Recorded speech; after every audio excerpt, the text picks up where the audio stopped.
हाँ जी, let's start the class.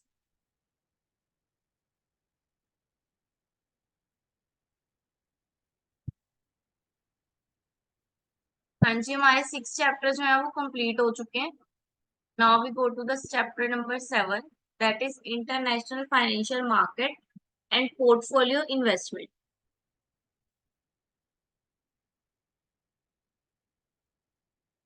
Then first आ गया portfolio management and diversification. Portfolio management क्या होता है? सबसे पहले तो पोर्टफोलियो क्या होता है।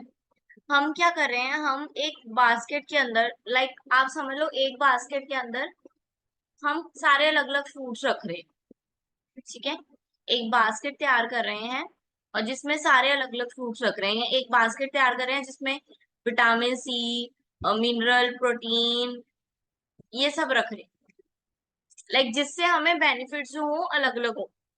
ठीक है, अगर एक चीज मान लो नुकसान कर भी देती है तो बाकी चीज उसको कवर कर ले, ऐसी चीजें रख रहे हैं। That is portfolio management. ठीक है, मतलब कि हमने अपने पोर्टफोलियो की इसको इस तरह मैनेज करना है, अपने शेयर्स को इस तरह मैनेज करना है कि अगर मान लो एक शेयर से हमें लॉस हो जाए तो दूसरा शेयर हमारा उस लॉस को कवर कर दे। ठीक है, portfolio is a basket and combination of securities. Planning one portfolio as per risk return profit and managing it efficiently so as the security higher return for lower risk at a particular level of investment। ठीक है, वही बोल रहे हैं कि एक से एक का लॉस दूसरे का प्रॉफिट बन जाए। ठीक है, अगर एक से लॉस हो भी जाता है, एक से रिस्क हो भी जाता है, लो से लो रिस्क हो हमें, क्यों? क्योंकि हम अलग अलग सिक्योरिटीज ले रहे हैं और हाई रिटर्न के लिए ले रहे हैं। Then diversification and its effect. Principle of allocation fund among several eligible securities is known as diversification. वही डिवाइड कर देना। ठीक है, फंड्स को डिवाइड कर दिया हमने, अपने फंड्स को, यानी कि मेरे पास 1 लाख था, मैंने उसको डिवाइड कर दिया 10-10 लाख में, 10 जगह लगा दिया। That is diversification. इफेक्ट क्या आएंगे? रिस्क रिड्यूस होएगा। ठीक है, मूव फटाफट करेगा सिक्योरिटी, और जो रिवर्स आने वाला है वो वेरिएबल होएगा, कुछ भी हो सकता है, पॉजिटिव भी नेगेटिव। देन डाइवर्सिफिकेशन के टाइप दो हैं। First type simple diversification, that is Markowitz डेरिफिकेशन।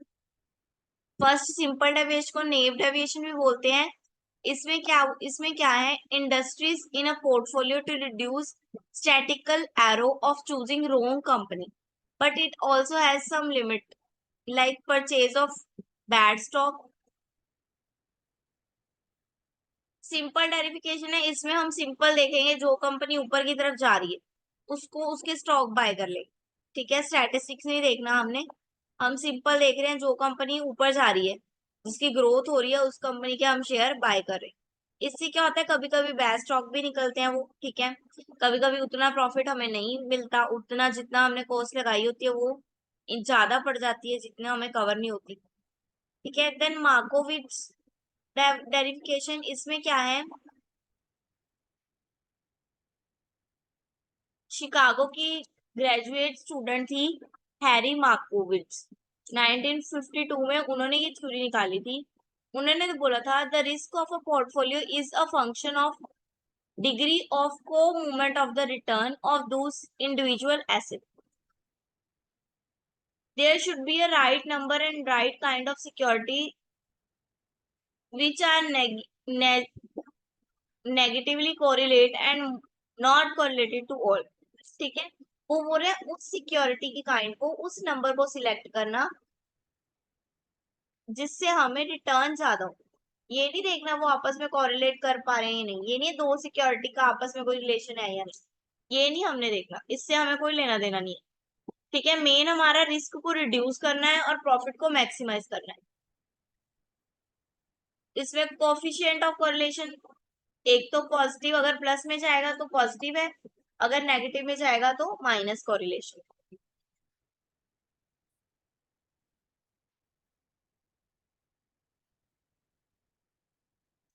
जो पॉजिटिव कोरिलेशन होगा वो दिखाएगा कि डेरिवेशन क्या है, वीक है, और नेगेटिव कोरिलेशन दिखाएगा डेरिवेशन जो है वो लार्ज है, यानी कि डिवाइड ज्यादा किया हुआ है, पॉजिटिव में डिवाइड कम किया हुआ है। नो कोरिलेशन में डिवाइड सम है, यानी कि कुछ लेवल पे है, ज्यादा भी नहीं है कम भी नहीं।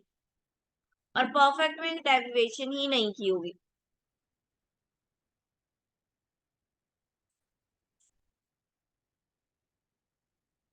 अब international correlation structure and risk verification. Security returns are much less correlated across country with which a country. This is due to the following reason.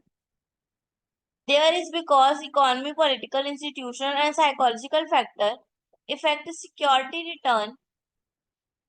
ये क्या बोल रहे हैं कि देखो इंटरनेशनल कोरिलेशन तो कर सकते हैं, रिस्क भी उठा सकते हैं, लेकिन उस वहां पे रिस्क ज्यादा होगा और कोरिलेशन लो होगा। क्यों?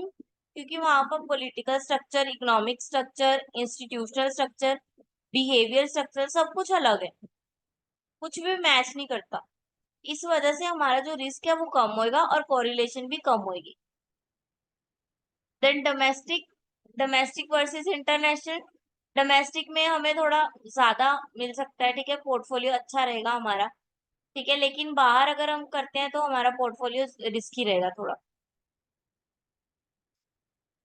अगर होम बेस पे करते हैं तो जो इसकी कोरिलेशन है वो हाई रहेगी।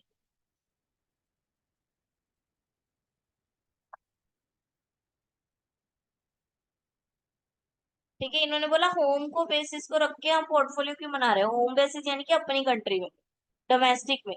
क्यों? क्योंकि इसमें इक्वल होएगा सब कुछ, ठीक है, टैक्सेस भी हमें इक्वल देनी पड़ेंगी, ट्रांजेक्शन्स भी इक्वल होंगी, हमारी मनी की वैल्यू भी इक्वल रहेगी। Then optical international portfolio selection.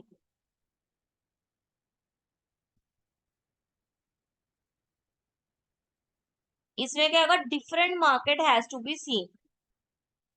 Let's see correlation of US stock market with the return of the stock market in our nation varies. The correlation of UK stock market with the Canadian stock market is 70% and UK stock market with Japanese market is 24%. अब ये correlation बता रहे हैं कि optimal international correlation हम कैसे लेंगे, जहां पे हमें ज्यादा फायदा होगा वहां पे ऑप्टिमल होगी, ठीक है।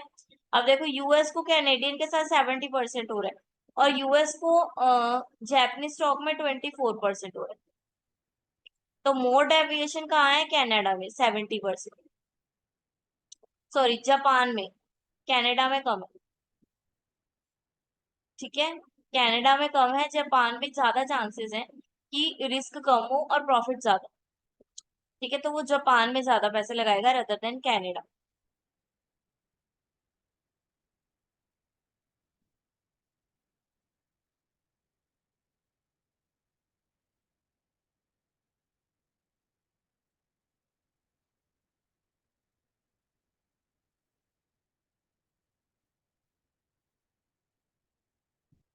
देन इक्वल वेटेज पोर्टफोलियो निकालते कैसे हैं, पी आर की पावर पी, वेरिएशन निकालना है तो ये इक्वल है, ये वेरिएशन है। इक्वल में कैसे करेंगे, जितना दिया हुआ है 0.50 दिया हुआ है तो 0.5, 50% दिया हुआ है तो 0.5 इंटू जितनी डेविएशन दी हुई है, रिटर्न दी हुई है जितनी, मीन, दैट इज 1.26, मल्टीप्लाई कर दो प्लस, उसी तरह सेकेंड वाले की मल्टीप्लाई कर दो, दोनों को प्लस कर दो, आंसर आ गया आपका, ये आ गई इक्वल डेरिवेशन। अब वेरिएबल डेरिवेशन निकालनी है तो आपने इस अमाउंट को रिस्क के साथ, रिस्क यानी कि स्टैंडर्ड डेविएशन, स्टैंडर्ड डेविएशन के साथ मल्टीप्लाई कर, तो 0.5 मल्टीप्लाई 4.43, 0.5 मल्टीप्लाई 5.5, इनका स्क्वायर, सबका स्क्वायर, वेटेज में स्क्वायर नहीं है, इसमें स्क्वायर है, ठीक है, वेटेज का भी स्क्वायर, स्टैंडर्ड डेविएशन का भी स्क्वायर, और देन 2 मल्टीप्लाई आर यानी कि 0.5 multiply standard deviation 1, standard deviation 2 multiply by weightage 1, weightage 2, ये चारों चीजें पहले अलग अलग, फिर चारों चीजें इकट्ठी, सबको लेके मल्टीप्लाई कर देना, आंसर आ जाएगा आपको।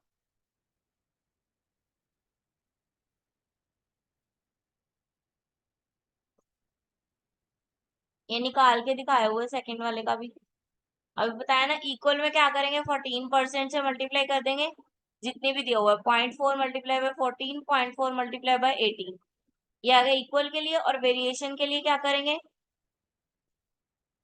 0.4 multiply 15, 0.4 multiply by 20. Then 2 multiply 0.4 multiply by 15 by 20 by 14 by 18.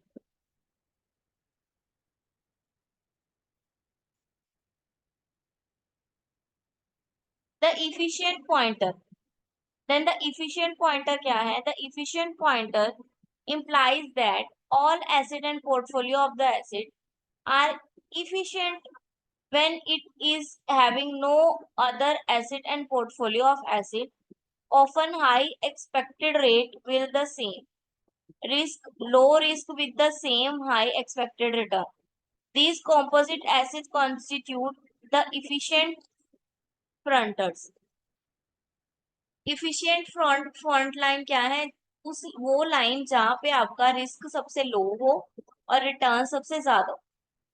ठीक है, ये देखो, ये बेस्ट पॉसिबल लाइन थी, यहाँ पे रिस्क फ्री रेट है, तो इंडिविजुअल ने अब अपनी एसेट इसके अंदर अंदर रखेगा, इस लाइन के अंदर अंदर वो अपनी इन्वेस्टमेंट करेगा, क्योंकि इसके अंदर क्या है, रिस्क रिस्क कम है और रिटर्न ज्यादा है।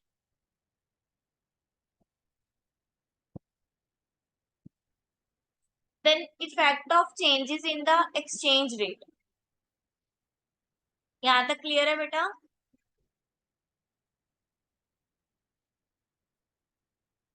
Effect of changes in the exchange rate.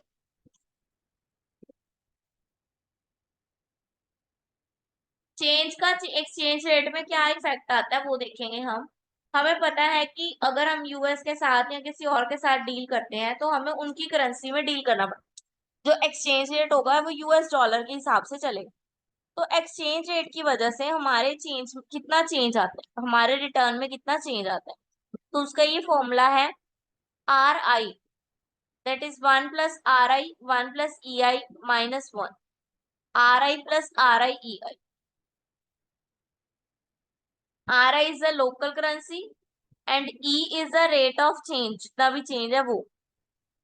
Example दिया इन्होंने, if a US resident sold share in a British firm that is 15% return in pounds, dollar किस में चेंज हो गया? पौंड, यानी कि एक्सचेंज हो गया। Then pound depreciated by 5, then dollar return is 9.25%।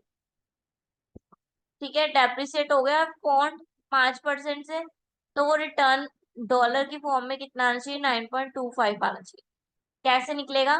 Are I, are आई वैसे का वैसे 1 + RI, RI यानी कि डोमेस्टिक, डोमेस्टिक क्या था? यूएस डॉलर का 15% रिटर्न, तो 0.15 आ गया डोमेस्टिक।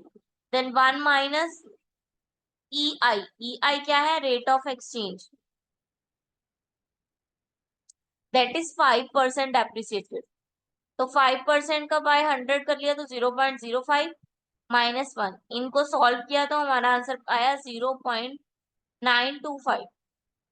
क्लियर है? ये इसके डॉलर रिटर्न के बराबर है। Then depository receipt. Depository receipt क्या होती है? A depository receipt is a negotiable certificate represent share in a foreign market trade on a local stock exchange.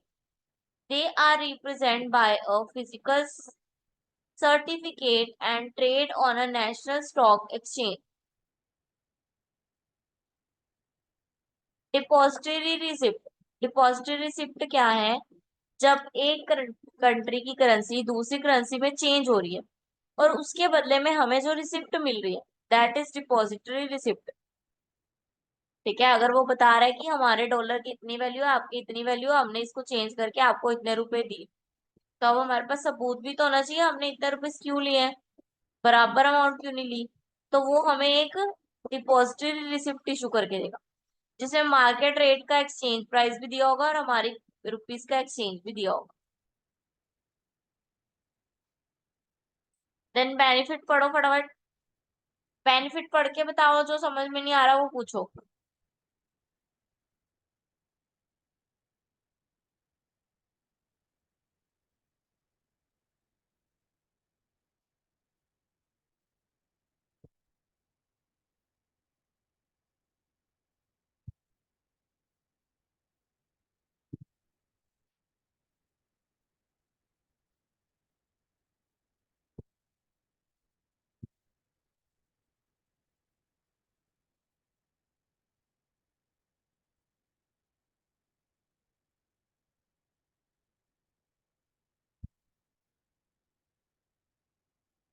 हाँ जी, बेनिफिट्स पढ़ लिए डिपॉजिटरी रिसिप्ट के, इन्वेस्टर के लिए भी और कंपनीज के लिए।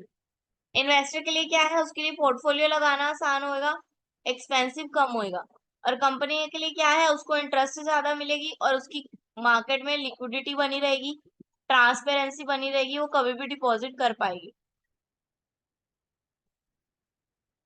ये अलग अलग तरह के डिपॉजिट है। अमेरिकन डिपॉजिट, अगर हम डॉलर में नेगोशिएट करते हैं तो अमेरिकन डिपॉजिट हो जाएगा, उसको अमेरिकन डिपॉजिट बोलेंगे।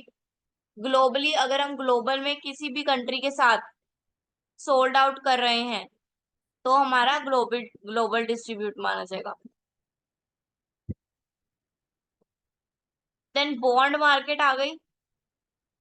बॉन्ड मार्केट क्या है, बॉन्ड क्या है, एक इंस्ट्रूमेंट है, buy and sell debt security usually in a form of bond.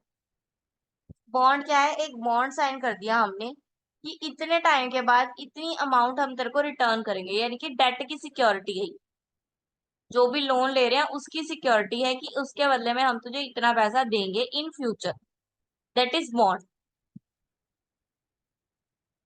ठीक है, इसके फीचर क्या है, पार वैल्यू पे भी हो सकता है, कूपन इंटरेस्ट रेट पे मिलते हैं, मैन्युफैक्चर डेट फिक्स्ड होती है इसकी, इशू डेट भी लिखी होती है इस पे।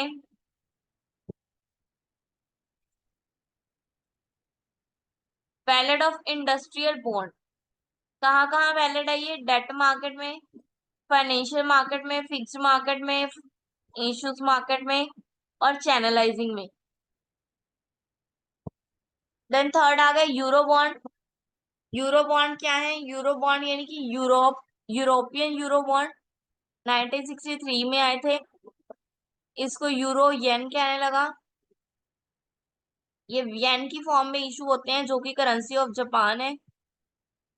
ठीक है, यूएस डॉलर इसमें बोरो करता है।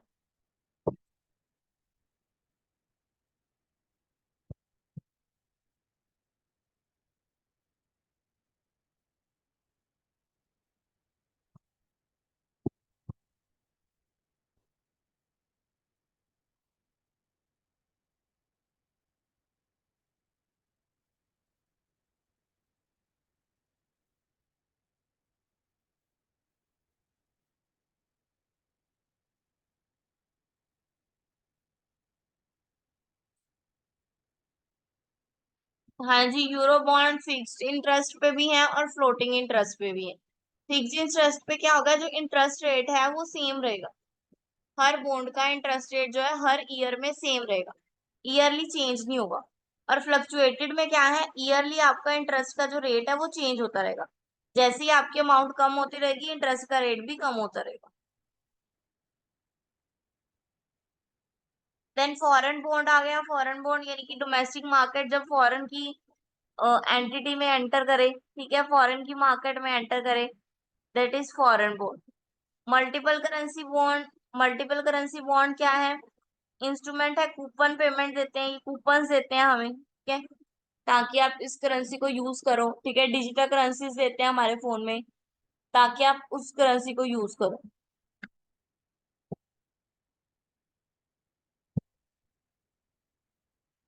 हाँ जी, दोनों के तीनों के बीच में difference, foreign, European, multi currency, तीनों का डिफरेंस पढ़ लो फटाफट, तीनों का डिफरेंस रीड करो फटाफट।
हाँ जी, तीनों का डिफरेंस पढ़ा।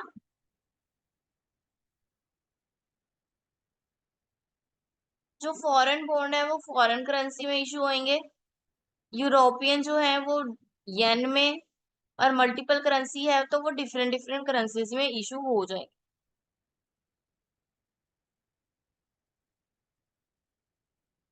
यूरो में एडवांटेज क्या है, लिमिटेड रेगुलेशंस है, रेगुलेशन कम है, और इंटरेस्ट रेट जो है वो भी कम है।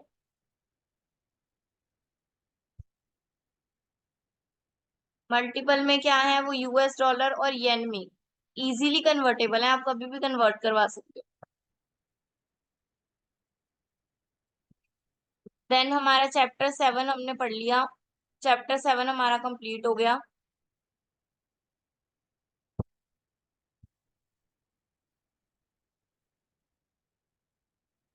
चैप्टर 7 क्लियर है बेटा सबको?